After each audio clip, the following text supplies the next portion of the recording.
ವಿರೋಧಿ ಚಟುವಟಿಕೆ ಹಿನ್ನೆಲೆ ಬಿಜೆಪಿಯಿಂದ ಎಸ್ಟಿಎಸ್ ಹೆಬ್ಬಾರ್ ಉಚ್ಚಾಟನೆ. ಬಿಜೆಪಿ ಶಿಸ್ತು ಸಮಿತಿಯಿಂದ ಆದೇಶ.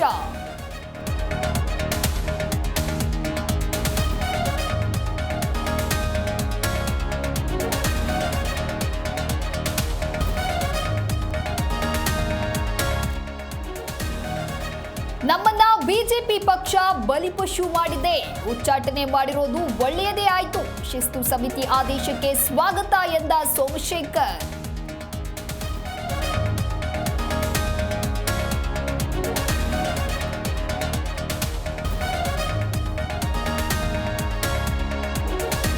ನಾವು ಕಿಕ್ ಮಾಡಿದ್ದಕ್ಕೆ ಅಲ್ಲಿಗೆ ಹೋಗಿದ್ರು.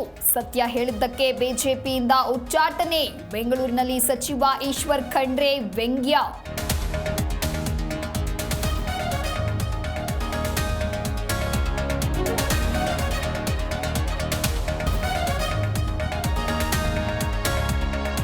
ಮಂಡ್ಯದಲ್ಲಿ ಕಾರಿನ ಮೇಲೆ ಬಿದ್ದ ಮರ. ಗದಗ್ನಲ್ಲಿ ಧರೆಗುರುಳಿದ ವಿದ್ಯುತ್ ಕಂಬ. ಇತ್ತ ತುಂಗಭದ್ರಾ ಜಲಾಶಯಕ್ಕೆ ಒಳಹರಿವು ಹೆಚ್ಚಳ.